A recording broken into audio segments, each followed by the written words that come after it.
عدنان رئيس الجمعيه الوطنيه للثقافه والفن.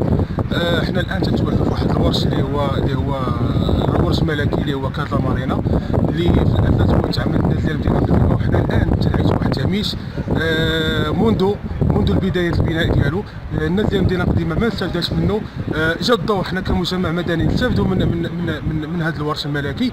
زائد الساكنه ديال المدينه القديمه عندنا طاقات على مستوى السير، على مستوى الثقافي، على مستوى التنشيطي. حنا ما كرهناش اننا نكونوا حنا شريك مع هاد الناس هادو ونديروا حنا ماشي مشكل.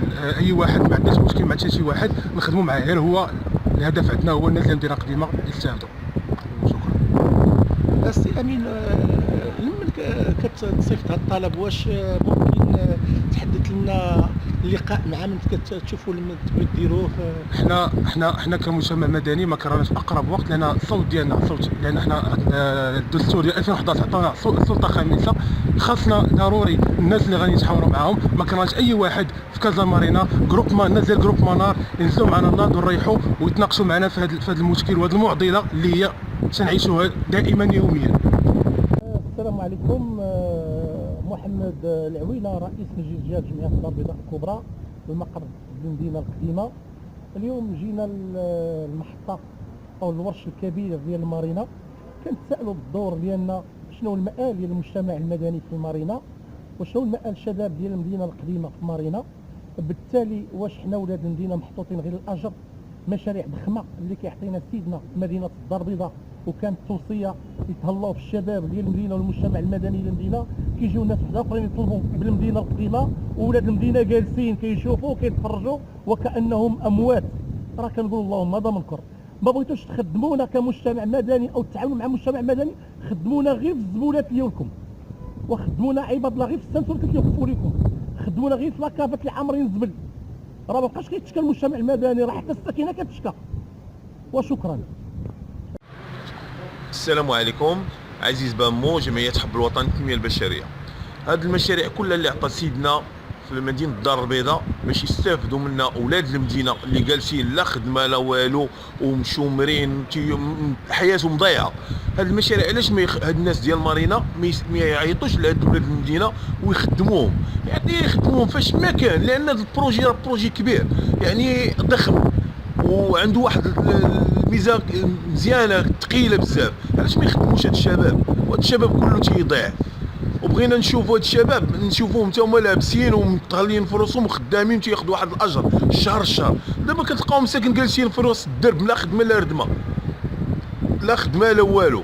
كيفاش بغيتي دير لهاد الناس باش يشوفوا الحياه ديالهم؟ وحنا هاد المشاريع كلها كتبنى فين؟ كتبنى حدا المدينه، وسيدنا علن بان هاد الناس يتهلاو في ولاد المدينه ويخدموهم. راه حرام كتشوفوا هاد الشيء. حسبي الله ونعم الوكيل فيكم. رئيس الجمعيه الوطنيه للطفل والشباب. اذا باش نضيف انا لهاد المشاريع اللي كاينه على المستوى هذا الكبير، المشروع الورش الكبير الملكي كبير، المشكل اللي كاين هو ان الشباب ديالنا يضيع في حين ان بمجاوره هناك ماكرو راهو كيتبنى الان وكيتصيب وكاين اتفاقيه. حنا بغينا هاد الشباب هذا خصهم يجيبوا لنا يتكون باش يستافدوا من هذه المشاريع وتكون واحد المقاربه بين الشباب، لان لا يعقل ان ماكرو كيتبنى، مجموعه ديال الاليات كتبنى، مجموعه ديال المشاريع كتبنى، وولاد الشباب ما كيخدموش. ديرنا تكوين، عيطوا للشباب يتكونوا، وفي اطار اننا نديروا لهم التشغيل داخل، ما نجيبوش ولاد فلان اكس وي كراك.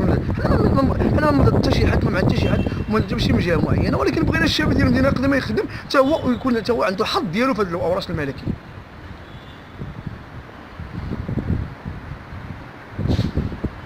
محمد رضا خلدون، رئيس جمعيه الشباب للتربيه والفن والتنميه.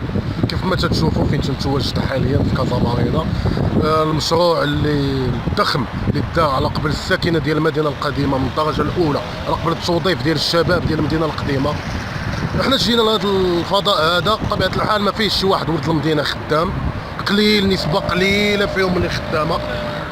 كيف ما تنعرفوا كاملين كاين ماكرو، كاين بزاف ديال الحوايج سونتر دابيل، بزاف ديال الشركات.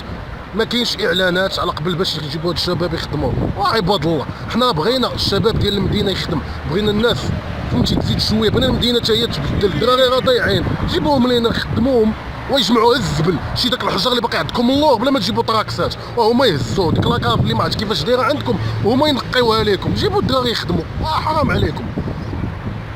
شوفوا كيفاش ديروا.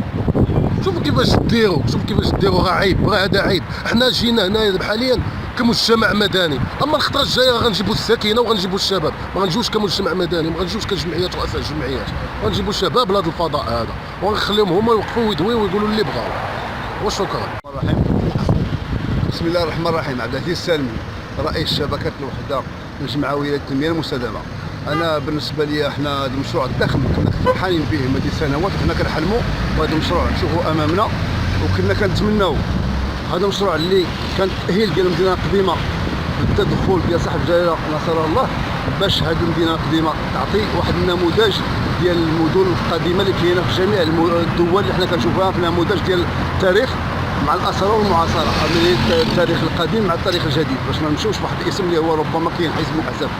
حنا بالنسبه لنا واحد الوقيته كنا كنحلموا بلا كل الشباب ولا كل الساكنه اللي عندها ابناء وشباب وشابات يكونوا كيستافدوا من هذا المشروع، من هذا المشروع ضخم. حنا بالنسبه لنا كفاعلين جمعويين اللي حنا كنا جرينا وكنا كفحنا من وراء الملك ديال البلاد، نهار جا في 2010 زياره ديالو للمدينه القديمه 4 ديال المرات لاجل التاهيل ديال هذه المدينه هذه، وكنا فرحانين باش نشوفوا هذا المشروع الضخم.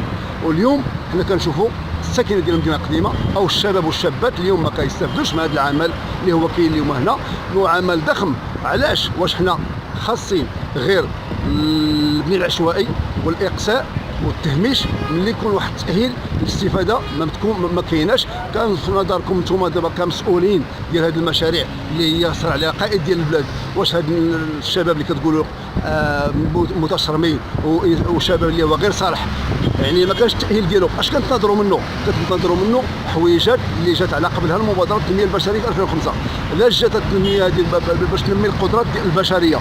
كان الحكمه ديال القائد ديال البلاد الوقيته اللي وقعوا المشاكل في 2003 مشى فيها شباب ضحيه ديال الناس اللي استغلوا الضحيه ديال الفقر وديال التهميش، وجابوا واحد الشباب اللي هو في وجه العطاء ديالو وفجر الطاقات ديالو وخلق مشكل للامن والسلطات والاستقرار ديال البلاد.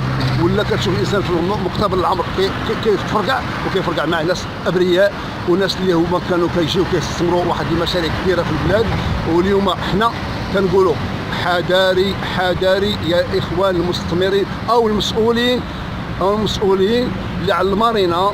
هذه المارينا اللي هو مشروع ضخم، اعطيونا حق من الحقوق، ما تعطيونا حتى شي حاجه من هاد الشباب والشابات اللي خصهم واش عندهم حق ادماج في العمل هنا او ما عندهمش.